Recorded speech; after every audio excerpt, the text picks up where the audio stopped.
ئێوارتان باش بێنرانی بەڕێز خۆشحاڵم کە لە بەرنمەیەکی نوێی و دووسنوور پێکەگەینەوە.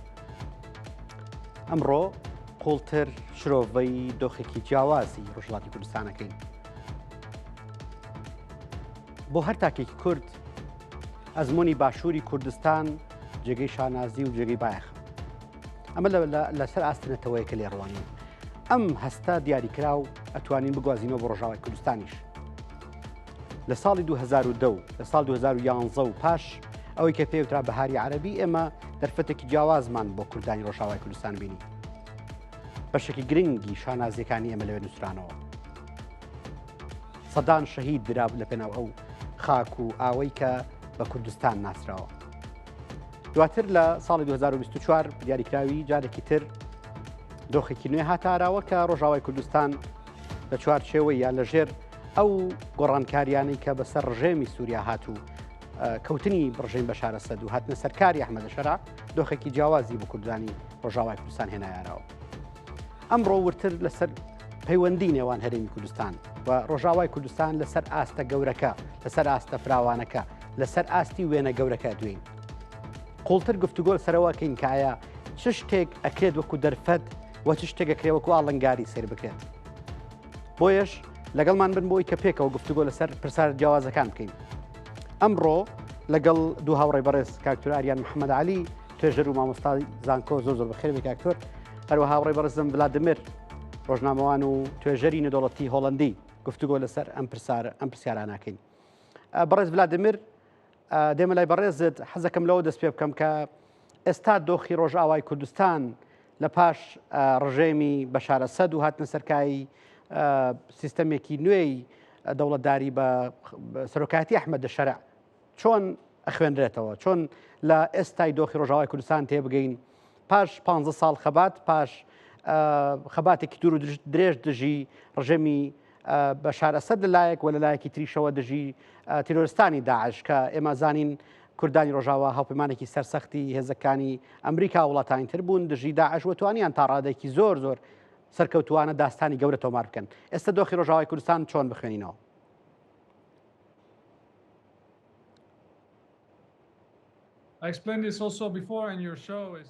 پێشتریش ڕوونم کردوتەوە کە پاش کەوتنی ڕژێمی ئەسەد کوردانی ڕۆژاوا بڕیاریاندا کە هاوکار بن لەگەڵ حکوومەتی نوێی سووریا. پاش کەوتنی ڕژێمی سووریا ئەوان ئەو مافەیان پێنەدرا کە پێویست بوو و ئەوەی کە بینیمان پاش ڕوخانی ڕژێمی ئەسەد ئەمریکا کاری پێویستی ئەنجام نەدا بۆ ئەوەی کە ئاور لە کوردان بداتەوە و کاراسانی زیاتر بکات بۆ هەماهەنگی نێوان حکوومەتی نوێی دیمەشق و کورد ئیدارەی کوردی. و هێشتا کارگێڕی و ئیدارەیەکی لاوازی کوردان لە کۆبانەیە هەیە و ئەوەی کە پێویستە کاری بۆ نەکراوە بۆ ئەوەی کە کوردان بتوانن سەربەخۆ بن.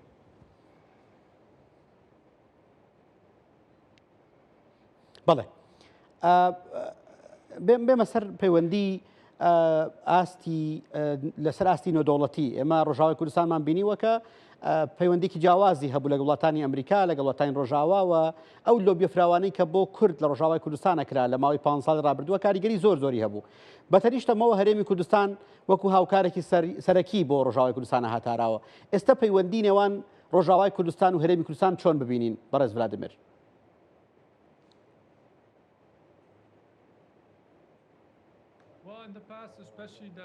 لە ڕابردوودا سوپای ئەمریکا و پێنتاگۆن پشتیوانێکی بەهێزی هێزەکانی سووریا دیموکرات بوون، چونکە لە ئاستی مەیدانیدا هاوکاری و هەماهەنگیان هەبوو بە تایبەت لە دژی داعش. بەڵام پاش کەوتنی ڕژێمی ئەسەد پێنتاگۆن کاری پێویستیان ئەنجام نەدا و سیاسەتەکانی خۆیان نەگۆڕی و سوپای ئەمریکا بەتاوی کشایەوە لە ناوچە کوردیەکانیش بە هەمان شێوە. بەڵام لە ئێستادا چاوەڕێوە دەکرێت کە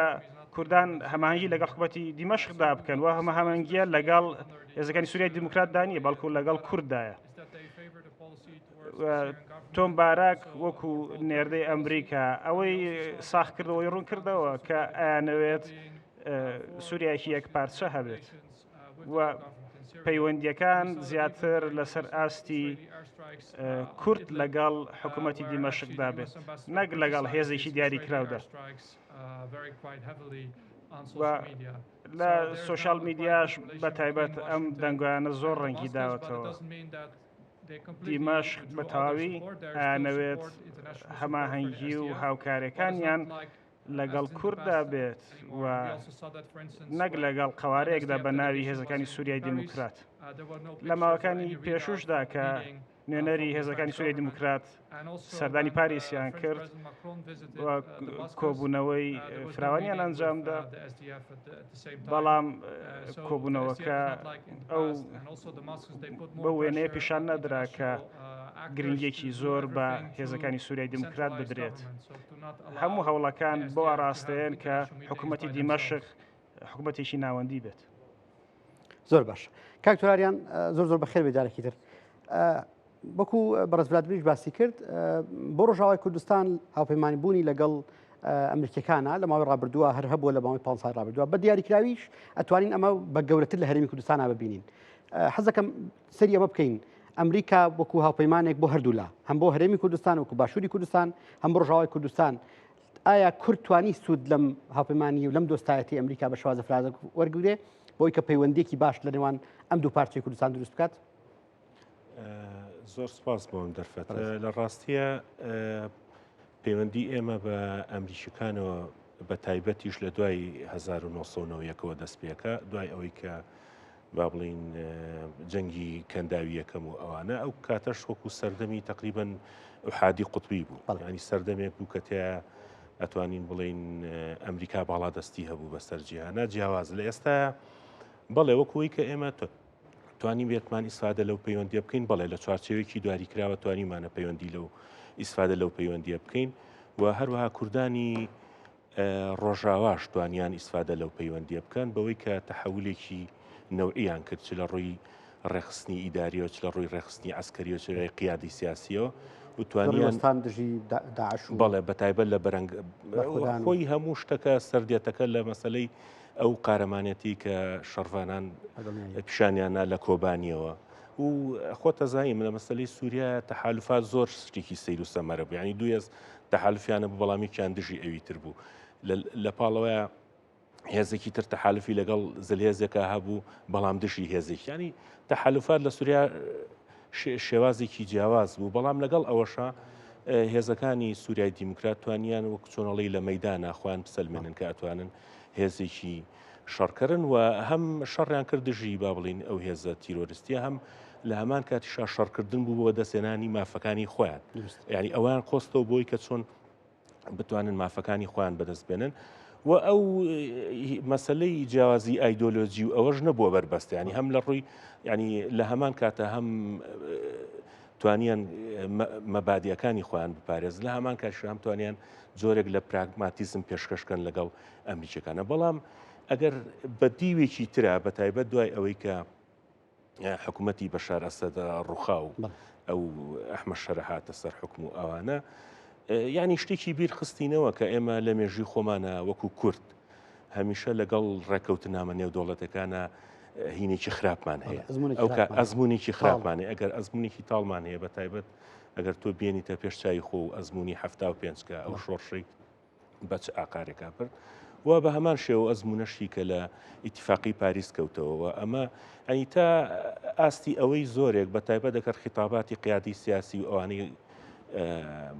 ئیداری خۆسەر و ئەوانە لەو کاتەیە لەو قۆناغەیە کە قۆناغێکی زۆر زۆر هەستیار بوو بخێن تەرتانە تا ئاستی ئەوەی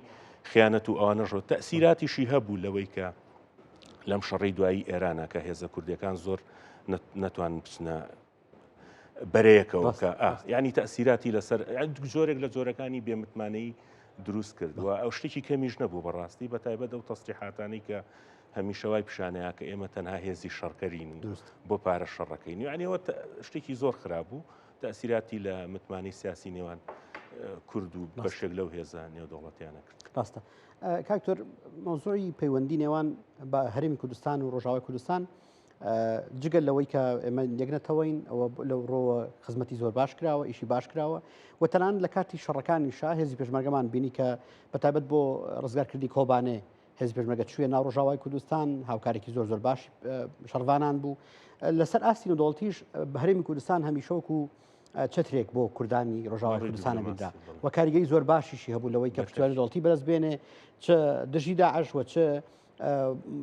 لەو ڕێکوتنامانی کاکران یارمەتی لۆجستیکان با بۆست لەوڕەوە ئێستا پەیوەندی نێوان ئەم دوو وڵاتە ئەم با بڵێن هەرێمی کوردستان وەکو هەرێمێکی دەستوری لە ناو چوارچەوەی عێراقا و هەروەها ڕۆژاوای کوردستان وەکو هەرێمێکە لە مەرسومێکی کۆماریا ناوی هەیە باڵین بەشێک لە مافەکانی هاتوون مافە زمانەوانەکان مافە کللتوری پەروەردەیەکان چۆن لە پەیوەندی ئەم دوانە بڕوانین وایە بربەستەکان یان ئاڵنگارەکانی بەردەم فراوانکردنی پەیوەندەکان چییە بن خۆی لە ڕاستیە گرنگترین شت ئەوەیە ئێمە چوەگنەتەوە چ وەکوونەتەوە هەز ناکەم هیچ ئیشکالەتێکی وامان هەیە ینی لەسەر ئاستی جەماوەر و خەڵک هەمومان بینیمان لە قۆناغە زۆر سەختەکانە بەڵام لەسەر ینی وەکو سیاسەتی بەردەوامی گرنگە کە هێزە سیاسەکانی ئێمە ئەجندای تایبەتیان نەبێ لەوێ ینی لێگەڕین خۆیان لە چوارچێوەی ئەو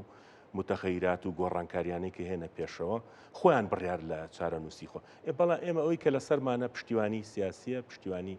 ئەسکەریە پشتیوانی مرۆییە پشتیوانی لۆجستیە و هێشتنەوەی ئەو دەواازانەیە ئەو دەواازانەیە بە کراوەیی تاوەکو جۆرێک لە تیجارەت و هاتو چۆی شمەک و ئەوانە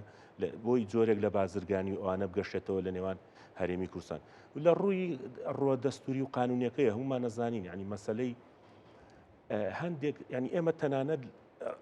مافەکانیشمان با بڵین لە دەستوری عێراقی ئازامن کراوە بەڵام هەندێ مافمان هەر بەدەست نەهێناوە ینی ئەوان مافەکانیان بە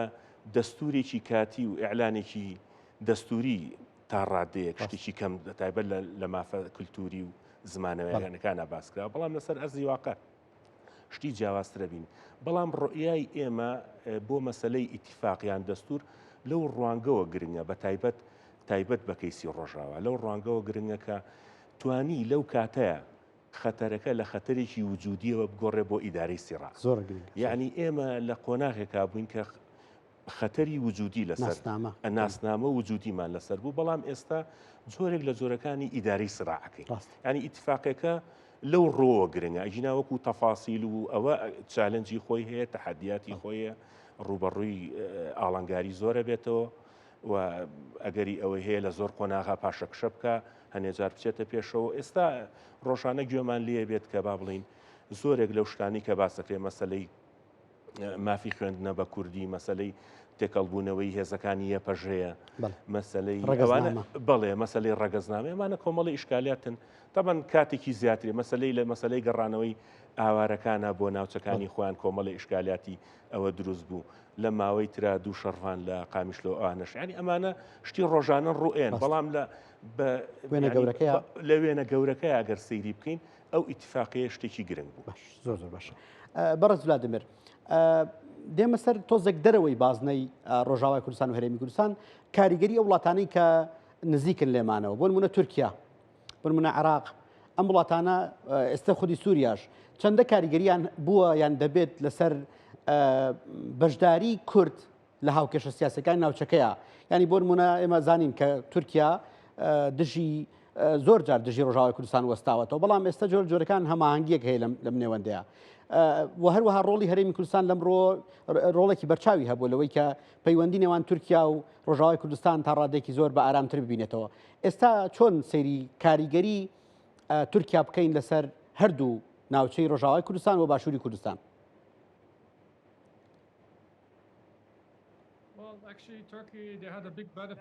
تورکیا سوودێکی زۆری وەرگرت لە ئیدارەی ترامپ چونکە ئیدارەی ترامپ کاری زۆری بۆ تورکیا کرد و پاش کەوتنی ڕژێمی ئەسەد کاریگەری تورکیا زۆر زیادی کرد لە سووریە هەر بۆیە ئێمە بۆمان دەرکەوت کە تورکیا ڕۆڵێکی گەورە ئەبینێت لە ناوچەکەدا لە وتوێژی نێوان کورد و حکوومەتی دیمەشقدا بە هەماشە کاریگەریان لە عێراق و لە سەر هەرمی کوردستانی شەبووە و لەسەر حیزبەکان کاریگەریانە بۆ پەیوەندیان لەگەڵ حیزبەکاندا هەیە هەروەها تێبینیمان کرد کە هەندێ راپۆرت هەبوون کە ئەوان دەرخست کورد نەچوونن لە عێراق و نەچوونە ناو ئێران لەبەرەوەی ترامپ ڕێگر بوو لەوەی کە کورد تەداخۆلی کاروباری ئێران بکات و ئەمەش بە سوودی تورکیا بوو بەهۆی کاریگەری تورکیا بوو بۆیە تورکیا ڕۆڵێکی گەورەی هەیە و پێم وایە لە ڕۆژهەڵاتی ناوەڕاستدا بە تایبەت کاریگەری گەورەتریشی دەبێت لە ئایندەدا. لە هەمان کاتیشدا پرۆسێکی ئاشتی هەیە لە تورکیا لە نێوان پەکەکە و لە نێوان حکومەتی تورکیادا هێشتا بەردەوامە و لەم دواییەدا هاتنە سەر جۆرێک لە چوارچێوەیەکی دیاریکرا و بۆ ئەوەی کە هەوڵەکان سەتر بکەنەوە بۆی بەتایبەت پەکەکە لە ناوچە کوردیەکانی هەرێمی کوردستان دوور بکەوێتەوە و پەکەکە هیچ باڵەدەستێکی لە ناوچەکانی هەرێمی کوردستان نەبێت. بە هەمان شێوە بابەتی هەناردەکردنی نەوت بۆ 50,000 بەرمیل نەوت دەیسەلمێنێت کە چەندە ڕۆڵی تورکیا کاریگەر و بەرەو کاریگەری زیاتر دەبێت. بۆیە تورکیا ڕۆڵی بەرچاوی هەیە لە ناوچەکەدا و لە کوردیش بە هەمان شێوە. زۆر باشە. ماوەی ڕابردوو سەردانێکی بەڕێز نەچیروان بەرزانی بۆ سووریا هەبوو وەکو سەرۆکی هەرێمی کوردستان و کۆبوونەوە لەگەڵ ئەحمەد شەرع. ئەم پەیوەندیەی نێوان باشووری کوردستان و ڕۆژاوای کوردستان زۆر جار کاریگەری زۆر باشی هەبووە لە ڕابردووە. بۆ نمونە پێشتیش باسمان کرد ینی لە پشتیوانی بەدەستهێنان بۆ ڕۆژاوای کوردستان لە وڵاتانی دەرەوە ئەمریکا ئەوروپا وڵاتانی ڕۆژاوا و هەروەها لەگەڵ تورکیا بە هەمان شێوە. ئەو سەردانەی بەڕێز نەچیروان بەرزانی بۆ سووریا و کۆبوونەوەکانی لەگەڵ ئەحمەد شەرع چەندە کاریگەری بووە یان چەندە کاریگەری دەبێت بۆ ئایندەی کورد لە ڕۆژاوای کوردستان لە سووریا؟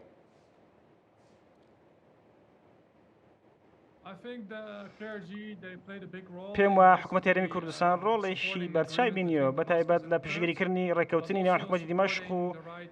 کورد و تێبینی ئەومان کرد کە هەنێک کۆبوونەوە لە ڕابردووشت ئەنجام دران لە هەرێمی کوردستان لە سووریا و مەزلوم عەبدی هات بۆ هەولێر. بە هەمان شێوە سەرۆک نێچیروان بارزانی بەم دوایە سەردانی دیمەشقی کرد و توێژێکی زۆر هەبوون بە هەمان شێوە لە نێوان حکوومەتی دیمەشق و هێزەکانی سووریا دیموکراتیش. بۆیە کۆبوونەوەکان کاریگەری گەورەیان هەبووە بۆ ئەوەی کە پەیوەندیەکان چڕ و پرتر ببنەوە بۆ توێژەکانی نێوان دیمەشق و کورد لە ڕۆژاوا بەردەوام بێت. بە هەمان شێوە و توێش لەگەڵ تورکیاشدا هەبووە لە نێوان دیمەشق و تورکیا لەبارەی کوردەوە. بۆیە ئێمە تێبینیەوەمان کرد کە ململانەیەکانی ئەو ململانیانی کە هەبوون لە نێوان حکوومەتی دیمەشق و لە نێوان هێزەکانی سووریای دیموکراتدا پەرەسەندی بەخۆیەوە نەبینی بەهۆی ئەو توێژ و کوبوونەوانەی کە دواتر ئەنجام دران. بۆیە ئەو ململانەیەی کە گەیشتە کۆبانێ و قامیشلۆ و دێریک و ئامودە لە ڕابردوودا هەرگیز نەگەیشتە و ئاستەی کە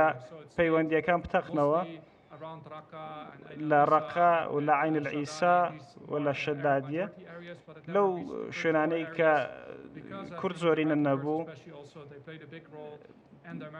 ململانەکان قوڵ نەبوونەوە چونکە کوردی هەرێمی کوردستان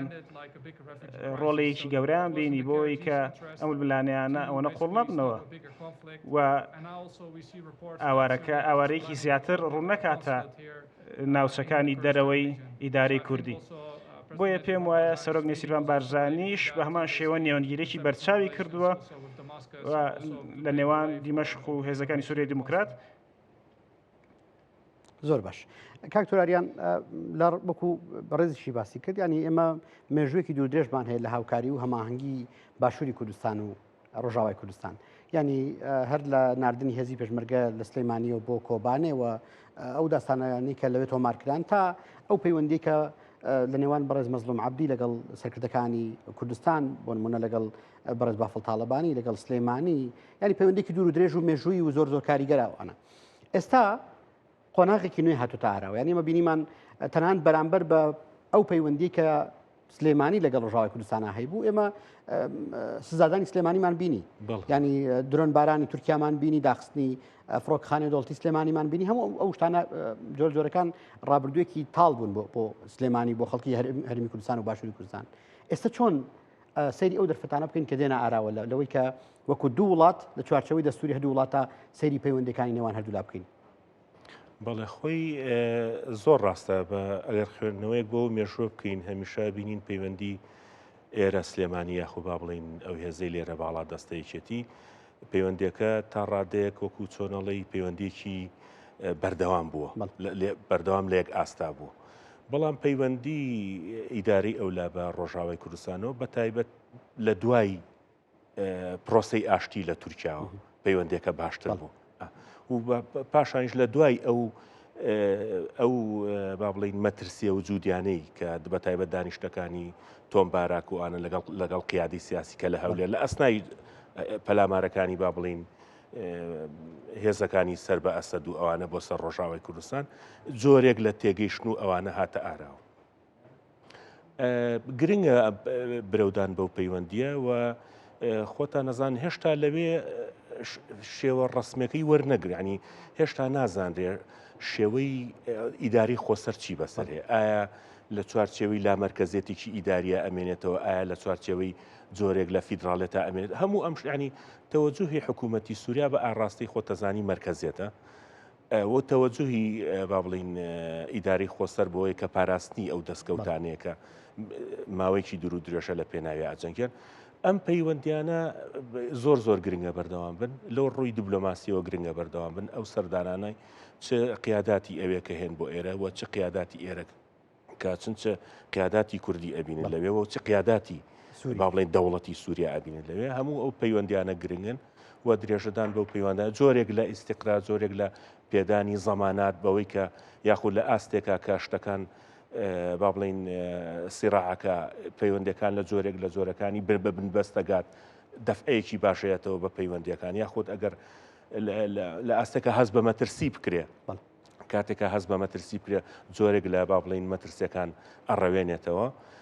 لەو ئاسانەیە زۆر گرنگە بەڵام بە دەرەجەیە گووک و پێشتیش ئاماژەم پێە زۆر گرنگە هێزە سیاسەکانی ئێمە ئەجەندای سیاسی خۆیان نەبێ لە ڕۆژئاوای کوردستانە بەڵکو ئێمە پاڵپشتی سیاسیان بین و پاڵپشتی ئیداریان بین و پاڵپشتی داراییان بین. کاکتۆر پێشتر عێراق گرفتێکی وای لەگەڵ بە بڵێن جۆرەکان ڕەنگە کێشەی زۆری خۆی نەیپەرژابێتە سەرەوەی کە خەمی ئەوەی بێت هەرێمی کوردستان هاوکاری سووریا ئەکات پشتیوانی بۆ سووریا دەرئەبر ئەوانە بەڵام ئێستا لە کاتێکدا کە باس و خوازی کشانەوەی چەک و داخستنی هێزە میلیشیاکانی عێراق ئەکرێت شتێک و ژێنراوە لە هەفتەی ڕابردووە کە باس لەوە ئەکرێت ئەوانیش داوای ئەوان کردووە کە سوپای تورکیا لە خاکی کوردستان بچێت دەرەوە و ئەمەش ڕاستەخۆ کاریگەی لەسەر بوونی ئەو پەیوەندیە دروست دەکات کە لە نێوان تورکیا و هەرێمی کوردستان هابێت ئەم جۆرە مامەڵەی عێراق پێت وایە بڕاتە ئاستێک کە بێتە مەترسی بۆ سەر پەیوەندیە نەدۆڵەتەکانی هەرێمی کوردستان لەسەر ئاستی نەدۆڵەتی چکەی مەزانین وەکو پێشتر بەڕێز باست کرد ینی پەیوەندێکی قوڵ لە نێوان تورکیا و هەرێمی کوردستان ئێستا هەیە ئایا ئەو بیانوە یان ئەو پاساوی کە هێزە شیعەکان هێناوێتە ئاراوە کاریگەریکی چەندەی ئەبێت لەسەر خۆی ئەو پاساوە خۆی زۆر جار ئەو پاساوە بۆ ئەوەیە ینی چۆنەڵی ئەسنای مفاوزاتە بۆی تۆ بتێ شتێک نەچێتە پێشەوە کۆمەڵێ مەرجدانی بۆی کە شتەکە جێبەجێ نەبێت هەی لە ئێستا مەسەلەی با بڵین ڕادەستکردنی چەکەکانی با بڵین هێزەکانی هێزە شیعەکان چەکدارە شیعەکان هەیە لە ئێستاە ئەو مەرجانی کە ئەوان دایانێن بۆ ڕادەستکردنی چەکە توانین بڵین کۆمەڵێ مەرجی تعجیزین ینی بەمانا بەوەیە کە من ینی بە کوچۆڵی چەکاندا تاان ئەیبەستنەوە بۆی کە هەموو هێزە بیانەکان بچنە دەرەوە هەنێکیان ئەیبەستنەوە بۆی کە هێزەکانی پێشمەرگەش ئەبێ بە جۆرێک لە زۆرەکان جۆرێک لە ڕێخستن و ئەوانیش چەک بکرێن و تەنانەت ئەیبەستنەوە بە پەیوەندیە داهات ینی عێراق لەژێر هەژمونی تەنانەت اقتصادی و بازرگانی لەگەڵ ئەمریکاشانە ینی وە خۆتزای تەنها مەرجەکان هەر بۆ ئێستا نییە بۆ داهاتوشە ئەنی بە جۆرێک لە تەفسیری جیاوازیش هەڵەگرێ خۆی لە ئەمە مەبەست ئەوەیە کە ینی ئێمە چەکەکانمان تەسلیم ناکەین و ناشزانرێ ئەو ئاقاری ئەوە بەچی ئەگا بەڵام ئەوەی کە گرنگە هەستوە هەستەرێ قەت تەسەوری ئەوە ناکرێت کە یعنی هیچ سینناریۆکی وانە کە ئەم هێزە شیعەکان ینی حکوومەتی عێراقی و لەگەڵ ئەو هێزە چەکدار شیعەکان بگاتە پێکدادانی با بڵین ئێسقان شکانن ئەکرێ هەنێ وەکو چۆنەڵی پێکدادانی لەم لاو لەولا هەبێ وەکوەوەی کە بینیمان هەنێ قیاداتی ئەو هێزانە ئەگیرێن بەڵام دوایی لە سەفقەیەکا بەرەیرێن یاخود با بڵین جۆرێک لە جۆرەکان ئەخزێنەوە ناو موسساتی دەوڵەت و ئەوانە یاخود ئەکرێ ئەو مۆعیدی مەسلەی چەک تەسلیم کردوانە دوا بخرێ بۆ کاتێکی تر بۆی پێکدادان لە نێوان با بڵین حکوومەتی عێراقی و ئەو هێزانەیە ڕوونەیە.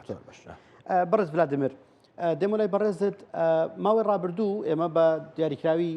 لەگەڵ شۆڕشی سووریایە دەستێوەردان هاتنە پێشەوە داگیرکاری ئیسرائیلمان بینیوە لە ناو خاکی سووریا و تا تەنان تام هەفتەی ڕابردووش بردومانی ئیسرائیل بۆ سەر ناوچە جیاوازەکانی سووریا بەردەوامی هەبووە لەگەڵ ئەوە شاکەنەتانیاهۆ جەخ لەسەرەوە کاتەوە کە ئەوان تازە جارێکی تر لە جۆلان ناکشێنەوە ئەوە خاکی ئیسرائیلەوە پێشتر لیان وەرگیراوە. ئێستا ڕۆڵی ئیسرائیل چۆن ببینین لە ناو سووریا ینی ئەم پەیوەندیەی کە ئەحمەد شەرع دروستی کردووە لەگەڵ ئەمریکەکانە ئەتوانێت ببێتە هۆکارێک بۆەوەی کە سووریا لە پەلاماردان لە هێرشەکانی ئیسرائیل بپارێزێت؟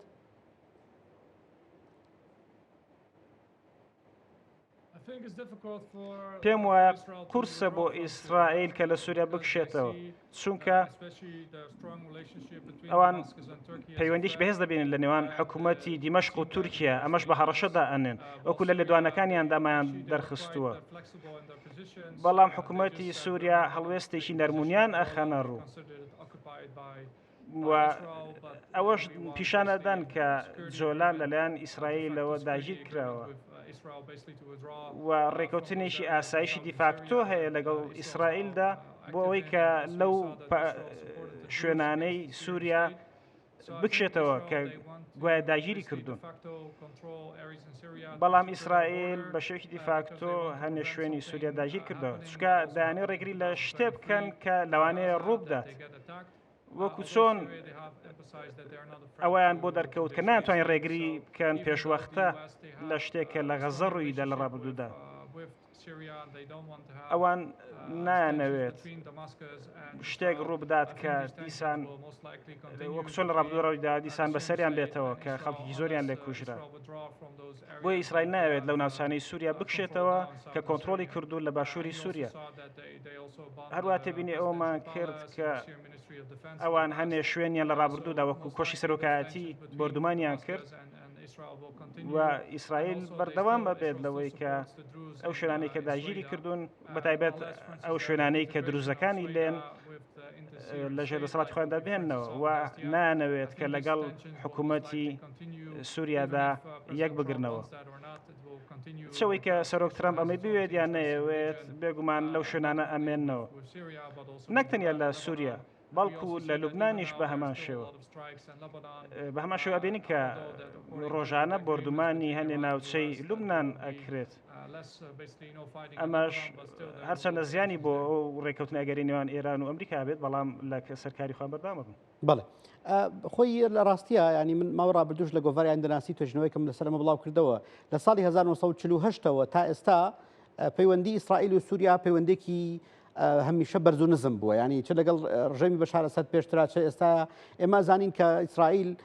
چەندین قۆناغی جیاوازی دەستێوەردانی هەبووە لە ناوخاکی سووریا و خودی ئەو سیخڕە بەناوبانگەی لەکەوهین کە مدەتێکی زۆر لە ناو خاکی سووریا کاری کرد نزیک بوویەوە لە بەرپرسە جیاوازەکان و ڕۆڵی جیاوازی گەڕا لەوەی کە زانیاری زۆر جیاواز بداتە دەستگای هەواڵگری ئیسرائیل ئەمە وای کردووە کە بێمتمانەیەکی زۆر لە نێوان سووریا و ئیسرائیلە هەیە یان ئەگەر چی ئەحمەد شەرع هات پاش 6 ساڵ با بڵین ئەو تەرمەی کە بۆ ئێلیکۆهین هەبوو تەسلیمی کردنەوە و دۆکومنتەکانیان با بڵین هەموو ئەو شتانی کە هەی بوو جارێکی تر بە ئیسرائیلی دایەوە بەڵام ئەمە نەیگەاندو ئەوەی کە ئیسرائیل جۆرەکان متمانە بە سووریا بکە بە هەمان شێوە سووریەکانیش متمانیان بە ئیسرائیل نییە هیچ ئەگەرێک یان هیچ دەرەچەیەک هەیە بۆ ئەوی کە جۆرەکان متمانەیەک بنیاد بنرێت کە بەلانی کەمەوە ئەم شەڕ و داگیرکاریە بۆ قۆناغێک بوەستێت.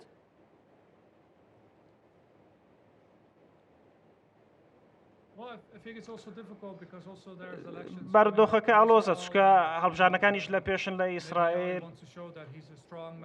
و نەتەنیاهۆی پیشان بدات کە کەسێکی بەهێزە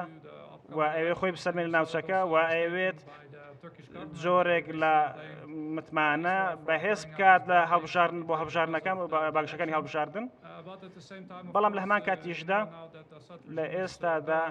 ڕژەمی ئەسەد نەماوە و تورکیا زیاتر و زیاتر پاڵپشتی سەربازی حکوومەتی دیمەشق دەکات بۆیە ڕەنگە ئیسرائیل لە ئایندەدا بۆ لە مای 2 ساڵدا ترسی ئەوەی هەبێت کە نەتوانێت هیچ هێزێک و هیچ توانایەکی لە ناوچەکەدا بمێنێت بە تایبەت لە سووریا. هێشتاش سووریا ئەوێت لەگەڵەوەشدا بارودۆخەکە هێور بکاتەوە، بەڵام ئەمە جگە لەوەش هیچ کاریگەریەکی نابێت بۆەوەی کە ئیسرائیل ناو بەناو شوێنەکانی باشووری سووریا بردومان بکات و خەڵک دەستگیر بکات. بۆیە ئەم شێوازی ڕوبەڕووبوونەوەی هەر بەردەوام دەبێت. باڵێزی سووریاش لە نەتەوەی گرتووەکان چەند جارێک ئیدانەی ئەو بردومانانەی کردووە، بەڵام پێم وایە ئەمە بەشێکە لە کێشەیەکی گەورەی ناوچەکە. ئەویش ئەوەیە کە تورکیا ئەوێت کاریگەری خۆی زیاتر بکات لە ناوچەکەدا لە سووریا لە غەزەش بە هەمان شێوە. بۆی ئەم تەنگژانە بە ئاگەرێکی زۆر بەردەوامە بن و ئیسرائیل ئەوێت سووریا گۆشەگیر بکات و هەمان شێوازیش بەرامبەر غەزە بەکاردێنێت. بۆیە ئەو ڕەخنانەی کە ئارەسی ئیسرائیل کران ڕێکدانەوەی زۆری هەبوو بە تایبەت لە ئیدلیب و سووریا. زۆر باشە. کاکتۆر ئاریان پرسی ئەوەی کە هەرێمی کوردستان وەکو با بڵێن هەرێمێکی دەستوری چەندە بتوانێت لە ڕووی دەستورەوە هاوکاری کوردانی سووریا بکات، چونکە بە دڵنیاییەوە سووریا بەرەو نووسینەوەی دەستور دەڕوات و ئەو ئەزمونەی کە ماوەی 20 ساڵی ڕابردوو هەرێمی کوردستان هەی بۆ بەشداری لە نووسین دەستوری عراقیەوە وەرگرتنی بەشێکی زۆر لە مافەکانی کورد لەناو دەستورە، ئەگەرچی وەکو بەڕێز دوتت هەندێکیان هێشتا شەر جێبەجێ نەکراون، بەڵام ئەم ئەزمونە گرنگە کە کورد بتوانێت لە باشووری کوردستان هاوکاری ڕۆژاوای کوردستان بکات لەوەی کە لە دەستوری نوێی سووریا جێگەی پێی کورد بە بەهێزی بێڵێتەوە. لەمڕۆ هیچ هەنگاوێک نراوەکو بزانی یان دەکرێت بە چه شێوازێک کورد بتوانێت لە ڕووی دەستوری و یاساییەوە هاوکاری ڕۆژاوای کوردستان بکات. ئەوەی کە ئێمە بتوانین هاوکاری ئەوان بکەین ئەو لەو ڕوانگەوەیە کە ئێمە بەو قۆناغانی کە پیا تێپەڕین لە مەسەلەی نووسینەوەی دەستور و ئشکالاتی نووسینەوەی دەستور و مەسەلەی ئەو فۆرمی حکومڕانی کە لە عێراقا چەسپی مەسەلەی فیدراڵێتە، مەسەلەی دیموکراسێتە، مەسەلەی مافەکانی مرۆڤ و ئەو بەندانەیە پێویست هەموو ئەو شتانە تەبعاً لە بەرژەوەندی نەک تەنها کوردەکان لە ڕۆژاوە بەڵکو بەرژەوەندی کەمینەکانی تریش هەموو ئەو بابەتانە هەموو جۆرێک لە جۆرەکانی لا مەرکەزیەت و نانەوەندی نەبوونی دەسەڵاتی سیاسی لەوێ لە نەتیجە بە بەرژەوەندی کەمینەکان و ئیداری خۆسەر و ئەو ئەشکێتەوە. ئەمە لەلایەک، بەڵام لە مەسلەی اختیارکردنی ئەوەی کە خۆیان بەچی ڕازیە بن و چ شتێک ئیمکانی ئەوەی هەیە کە لەوێ ڕووباوە خۆیان بەجێڵین بۆ چکە خۆیان باشتر لە ئێمە ئەتوان خۆیان باشتر لە ئێمە، بەڵام ئەوەی کە پێویستی وەکو هاوکاری پێ ئێماتوانی لە زۆر ڕۆوە هاوکاری ئەوان بکەین لەوەی کە ئەو کەسانی کە بەشدار بن لە نووسینەوەی دەستورە با بڵین ئەو خەڵکانی شارەزایەکی باشیان هەیە لە مەسلەی نووسینەوەی دەستورە، مشاوراتی سیاسی و قانونیە لە ئێمە با بڵین خەڵکی اختصاصی زۆرمان هەیە توانێت هاوکاریان بکات لەو ڕوانەوە هەموو شتێکی مەقبولە، بەڵام لەوەی کە چی ئیمکانی ئەوەی هەیە کە لە سووریا جێبەجێ بێ ئەوەیە لێگەڕین بۆ خۆیان بڕیاری لە سەربەن زۆر گرنگە. زۆر چاک. دێمە سەر پرۆسی ئاشتی. ئێمە پرۆسی ئاشتی تورکیامان هەیە کە بەڕاستەوخۆ ناڕاستەخۆ کاریگەری هەیە لەسەر باشووری کوردستان لەسەر ڕۆژاوای کوردستانیش، چونکە ڕاستە پرسەکە باسی باکووری کوردستانە، باسی پارتی کرێکارانی کوردستانە، بەڵام بە دڵنیاییەوە چونکە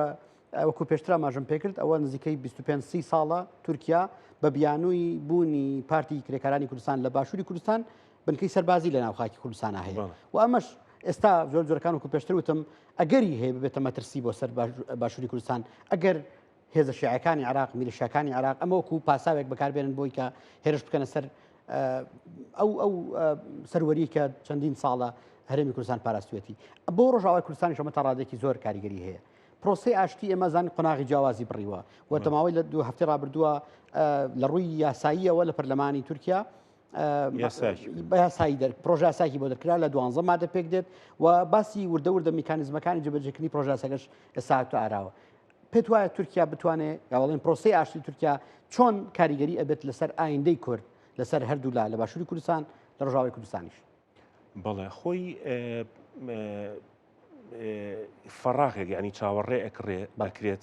فەراغێ لە منتیقەیە دروست بێت چ بە لە ئەنجامی با بڵین ئەو پاشەکشەی کە ئێرانەکانی کەن لە ناوچەکەیە زۆر ڕاست وەکو چاوەڕوانی نەک مەرجێ لەسەر ئەرزی واقع بەو جۆرە بێ وە چ لەو ئەوەی کە چاوەڕێکرێ با بڵین هێزەکانی ئەمریکا بکشێنەوە لەم ناوچێ و بۆ شوێنی تر بڕۆنیا خود هێزەکانیان لە شوێنی جیاواز جێگیرکەن ئەم کشانەوەی وا چاوەڕێ ئەکرێ کە با بڵین تورکیا پڕی بکاتەوە هەر بۆی ئەمەش لە پرسیاری پێشوو تاکە مەسلەی ئیسرائیل و ئەوانە ئیسرائیل هەموو ئەمانە بە مەترسی بۆ خۆی ئەزانێت و ئیسرائیلی جوان مامەڵە لەگەڵ ئەم مەسەلانەیەکە هەموو تەحەدیەکان بە اختیاری ئەسکەری یەکلایکات بە لە بەرچاوگرتنی ئەوەی کە ئینتیخاباتە و ناتەنیاهۆی ئەوەی خۆی وەکو کەسێکی یەکلاکەرە و بەهێز پیشانبات و بۆی سەرکەوتن بەدەست بێنێ لە هەڵبژارنەکانی داهاتوە بەڵام گرنگی ئەوەی کە هەندێک جار گومان لەسەر ئەوە دروستەکرێت لاواچێ مەسلەی ئەو گۆڕانکاریانەی کە ئەگەری ئەوەی هەیە ڕووبن لە ناوچەکەیە و مووقعەتی تورکیا بۆی هەروەکو بینیمان حلفێکی ئەوەی کە وەکو حلفێکی سنی ئەناسێ و ئیسرائیلی چی قوبوڵنیە نەشیعەکە نەسونیەکە لەبەرەوە بۆیە وەکو تەحەدیەکەی بینێ وەکو مەترسیش لەواچێ بۆسە بۆی ئەو هێرشانەشی کردە سەر ئەو مەتارانی کە لە ئەو مەتاڕی کە لە ئیدلیبا هەبڵ ینی تورکیا ئەگەری ئەوەی هەیە ڕۆڵێکی گەورەتر بینێ لە ناوچەکەیە بە حکمی ئەوەی کە وڵاتێکی پیشەسازی پێشکەوتووە اقتصادێکی بەقوەتی هەیە و ئەندامی ناتۆشە لەم ڕوانگەوە تورکیا و مووقعێکی و پەیوەندیشی باشە لە بۆ نەپەیوەندی لەگەڵ ڕوسیا باشە پەیوەندی لەگەڵ خلیجا باشە پەیوەندی لەگەڵ ئەمریکا باشە پەیوەندی لەگەڵ ئەوروپیەکانە باشە لەبەرەوە چاوەڕێ ئەکرێت ڕۆڵێکی زیاتر بۆیە گرنگە بۆ ئێمە وەکو کورد بەڵام هەندێک جار گومان دروستەکرێت لەسەرەوەی تا چ ڕادەیەک ئەم هەوڵانە هەوڵی جددی بن هەوڵی جین هەندێک جار گومانێت بەڵام بەو سەردانانەی کە هێزە کوردەکان ئەیکەن بۆ لای عەبدوڵڵا ئۆجالانەوە وەکو ئەویش وەکو میحوەرێکی سەرەکی سەرڕێخستنی ئەو پرۆسەی ئاشتیە زۆر جار دڵنیاییە چاوەڕێ ئەوەکە کە هێزە کوردەکان سەبری زیاتر بگرن و شتەکە چۆتە قۆناغێکی یاساییشەوە لەم ڕۆژانەی دوایە بۆ بووکە قانونێکی بۆ دەرچوو لە پەرلەمانی تورکیاوە وەکو جەنابە ئامەش هەندێ ئیشکالاتی هەیە ئەو قانونە چکە وەکو چۆنەڵی وەرەقێکی سپی نییە بۆ لێ خۆشببوون لەوەی کە ئەوەکو حاڵەتێکی ئەفوی عام نییە بەڵکو بەستێتەوە بە کۆمەڵێ مەرجی قانونیە ئەوانەی پێش 2005 تاوانێکیان ئەنجانی لە ڕوانگەی کریم بەناساندنی ئەندامانی پەکەوکو خەڵکی مجرم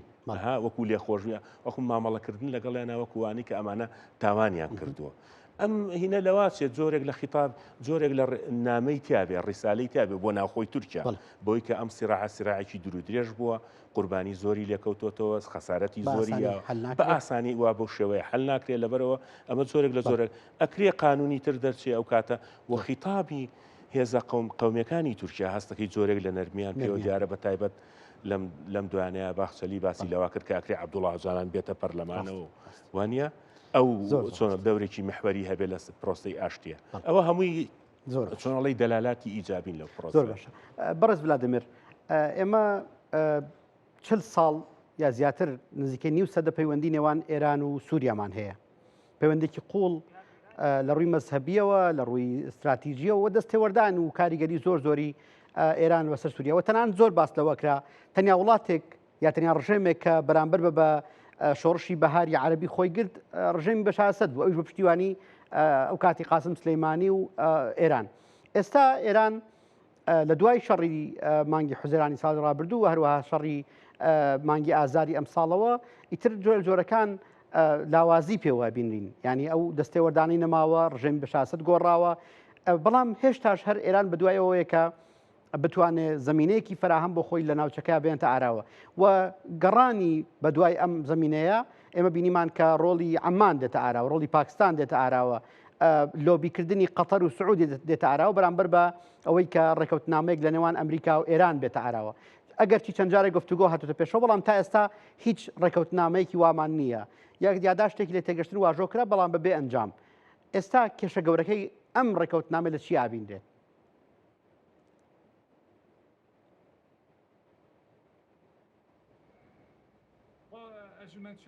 هەروەکو تۆوتت ڕۆڵی ئێران لە سووریا ئێستادا نەماوە دەتوانم بڵێم نەماوە هەرچەندە حکوومەتی عێراق هێشتا زۆرێک لە پەیوەندی ماوە بەڵام عێراق ڕووی کردە سووریا بۆ ئەوەی کە نەوتەکەی هەناردە بکات چونکە بەهۆی قەیرانەوە نەیتوانی لە ڕێگەی گەڕم هورمزەوە ئەو نەوتێک کە پێویستە هەناردەی بکات لە ئێستاشدا پێم وایە گەورەترین کێشەڕێکەوتنی نێوان ئێران و ئەمریکا ئەوەیە کە ترەمپ دەیەوێت ئێران بە تەواوی ملکەت بکات بەڵام ئێران پێی وە زۆر لەوە بەهێزترە کە بە تەواوی تەسلیم ببێت و ئێران ئەوەش تێبینی ئاکات کە ئەمریکا خەریکە هێزەکانی ئەکشێنێتەوە بۆیە جارێکی تر هەوڵەدات شوێن پێی خۆی بەهێز بکاتەوە و کۆنتترۆلی هۆرمز تۆڵتر بکات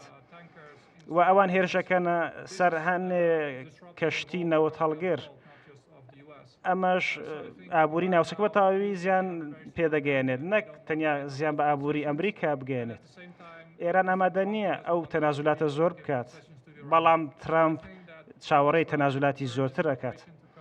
بۆیە لەوانەیە بارودۆخە بەو شێوەیەی ئێستا بەردەوام بێت و تەنگژەکە لە گەوری هۆرمز بەردەوام بێت بەڵام لەوانەیە چیتر ئەمریکا بە چڕی بردومانی ئێران نەکات وەکەوەی کە لە مانگی دوی ڕابردوودا بینیمان کە تەنگژەیەکی زۆر لە هۆرمسە بوو ئێستاش ئەو ریپۆرتانە بینین کە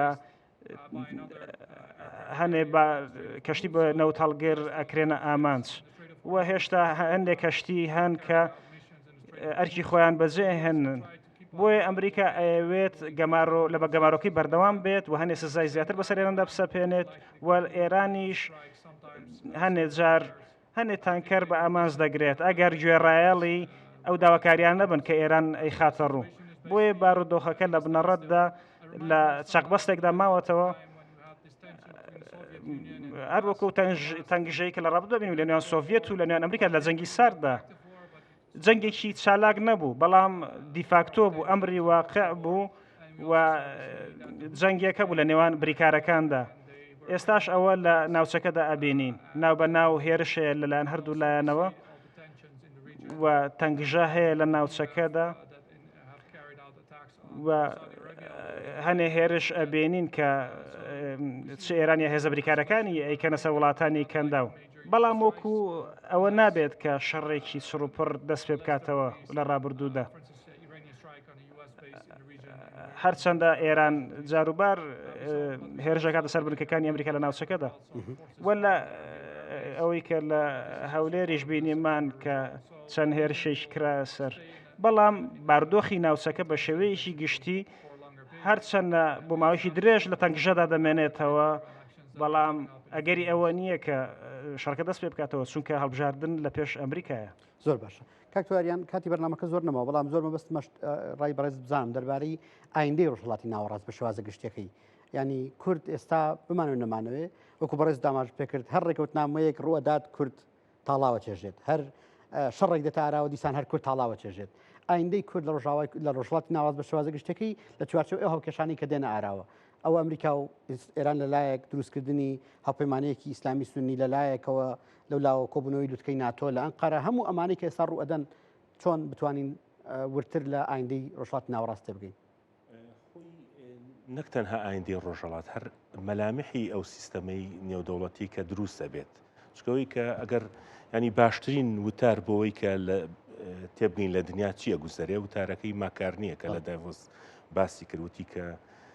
تر ئێمە ئێستا لە ئینقیتاعەکە نەک لەوەی لە ترانزیشنەکەی لە دابڕانێکی تەواوین کە پێشتر پەیوەندە نێودەوڵەتەکان لەسەر ئەساسی هەرچۆنێک بە کۆمەڵی قەواعید بەڵام ئێستا لەسەر ئەساسی هێز بنیادەنێرێتەوە ئەوەی کە سیستەمە کۆنەکە خەریکە کۆتایی پێهێت نیزامی یەک قوتبی یەک جەمسەری خەریکە ئیتر زل هێزەکانەوەی بە پێوترێ بە هێزەکان مەلامحی سیستەمەکە دیاریەکەن بەڵام هێشتا دیار نییە هێشتا دیار نییە چی بەسەرێت سەبارەت بە ڕۆژهەڵاتی ناوەڕاست ئەو پرۆژانەی کە هەبوون بۆ گۆڕینی ینی ئەوەی کە باسەکرا کە گۆڕانکاری لە ڕۆژهەڵاتی ناوەڕاستە ڕووبە پێ ناچێت بەو ئاسانیەوە بەو گۆڕانکاریانە بەو ئاڕاستەیە بێت چونکە مەترسیەکان یعنی تەنانەت ئەو هێزانەشی ئیشکالەتی ئەم حربە لەوا بوو ئەم جەنگەی کۆتایی دژ بە ئێران کۆمەڵی ئیشکالەتی لەگەڵ خۆیان هەڵگرتە بوو. ئیشکالەتێکیان ئیشکالەتی شەرعێت بوو کە خۆتەزانی ئەم جەنگە جەنگێکی لە ڕووی قانونی ئەوانەوە جەنگێکی شەرعی نەبوو. ئیشکالەتی ئەوەی کە ئەمریکا پرسی بە هاوپەیمانەکانی خۆی نەکردبوو نەیتوانی هاوپەیما ئەوانەشی کە لە ڕووی تەقلیدیەوە تەنانەت ناتۆش کە هاوپەیمانی ئەمریکا نەیتوانی بیانهێنێتە جەنگەکەەوە لەگەڵ خۆیان و دەرکەوت جەنگەکە بەهێزی ئەسکەری ڕوو کۆتایی پێنایەت بۆی ئەمریکا ئێستا لە دوای ئەوەی دەرکەوت کە مزەکەری تەفاهومەکە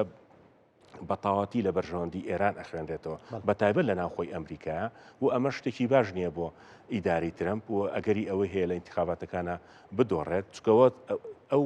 ئەو مەسلەی انتخاباتی میدتێرمە یەکێکە لە هەرە گۆڕاوە سەرچەکان لە ئێستا کە تەحەکوم بە هەڵسوکەوتی ترەمپۆکا بە چۆنەتی مامەڵەکردن لەگەڵ ئەم جەنگە و مەسلەی گەری هورمزە و ئەم دەرکەوت ئەم مەسەلانە ناتوانێت بەم شتانە حەسمی جەنگەکەکەوە هیچیشیان ئامادە نین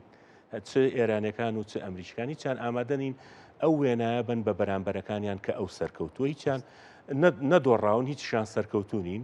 و لەو قۆناغەیە وەستاون ئێستا خەریکی کۆکردنەوەی کارتەکانیانن ئایا بەرە و سیراعێکی تونگتر ئەڕۆن یاخود بەرە و دانوستانێک ئەڕۆنەوەکە لە نەتیجە بتوان بگەنە ئەوەی کە ڕێکەوتنێکی لێ بکرێتەوە. توێژەر و مامۆستای زانکۆ بەڕێز ڤلادیمیر توێژەر و ڕۆژنامەوانی دەوڵەتی بینانی بەڕێز سوپاس بۆ بەڕێزستان کە تا ئێستا لەگەڵمان بوون بە هیوایەوەی کە توانی بێتمان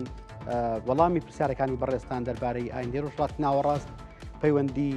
و ئەزمموی باشووری کوردستان و ڕاوای کوردستان بدەینەوە تا بەرنامێکی بەخوای گەورتان ئەسپێرم باتان لەگەڵ بێت.